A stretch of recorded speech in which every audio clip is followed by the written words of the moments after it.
बिस्मिल्लाहिर्रहमानिर्रहीम। आज के इस पुरफितन दौर में जहाँ मैं और आप सांस ले रहे हैं, मुआशरे में आपको हर तीसरा बंदा ये कहता हुआ सुनाई देगा कि मुझ पर जादू हो गया जी, मेरा फलां काम नहीं हो रहा तो लगता है मुझ पर किसी ने जादू कर दिया है, कारोबार नहीं चल रहा तो कारोबार पे जादू कर दिया है। हम फलां बाबे के पास गए थे जी, तो फलां बाबे ने कहा तुम इतनी कढ़ाई दे दो, इतने पैसे दे दो, इतने 1000 रुपया दे दो, या रात को पिछले पहर कब्रिस्तान में जाके इतना गोश्त रखो। तो बंदा कहता है जनाब आप पैसे पकड़े, कब्रिस्तान में खुद ही गोश्त रखाइएगा। किसने जाना? हाँ, जो कुरान और हदीस के मुताबिक, हदीस नबविया सल्लल्लाहु ताला अलैहि वसल्लम के मुताबिक दम करे या किसी का इलाज करे, तो वो तो मखलूक खुदा की खिदमत कर रहे हैं, वो तो रसूलुल्लाह की उम्मत का भला कर रहे हैं, वो तो अच्छे लोग हैं। लेकिन इस तरह के बाबों के पास जाने से बेहतर क्या है?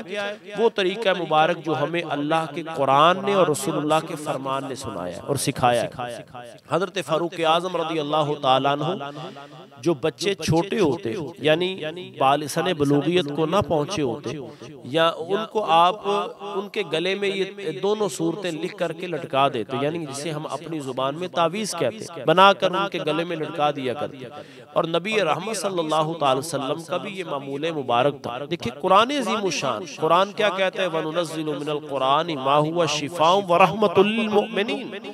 अल्लाह ने कुरान में शिफा रखी है मोमिनीन के लिए, तो हम शिफा बाहर तलाश करते हैं, जबकि शिफा अल्लाह ने कुरान अज़ीमुश्शान में रखी। नबी रहमत सल्लल्लाहु अलैहि वसल्लम की ज़ाते पाक से भी हमें ये मिलता है, हुजूर के तरीक़े मुबारक से मिलता है कि नबी रहमत सल्लल्लाहु अलैहि वसल्लम इन दोनों सूरतों को, कौन सी सूरतें?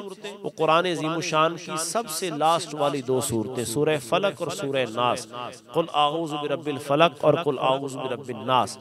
नबी रहमत सल्लल्लाहु अलैहि वसल्लम की ज़ाते पाक रोजाना रात को हुजूर अपने दोनों हाथों पर इनको पढ़ते और सरकार दो आलम दुरूद पाक अव्वल आखिर पढ़ के हुजूर अपने पूरे वजूद पर इनको हाथों को फेरते। और जो ऐसा करता है अल्लाह ताला उस रात उसको बुरी मौत से महफूज रखता है, जादू से महफूज रखता है। तो क्यों ना आज से मैं और आप इस बात को अपने दिल में भी देखें ना, दो छोटी सूरतें, हमसे दुकानों का बड़ा लंबा चौड़ा हिसाब याद रहता है, हमें बहुत सारे मोहब्बत करने वाले दोस्तों के नाम, चेहरे, उनके मोबाइल नंबर जुबानी याद हो जाते। तो अगर हमारी मोहब्बत अल्लाह के कुरान से हो जाए तो मेरा नहीं ख्याल कि सूरह फलक और सूरह नास जुबानी याद करना मुश्किल है। और घुमाने गालिब जो है वो यही है कि ये तकरीबन हर मुसलमान को जुबानी याद होती। तो कुरान अज़ीमुश्शान पढ़ के, यानी सूरह फलक और सूरह नास पढ़ के अपने सीने पे शफ करना, अपनी दुकान पे बैठना, अपने कारोबार में जाना, चलते फिरते उनको पढ़ना, ये वो अमल है जो रसूलुल्लाह अलैहिस्सलातु वस्सलाम की हयात ज़ाहिरी से मिलता है। और इनके पढ़ने से रब भी राजी होता है और रब का महबूब भी राजी होता है।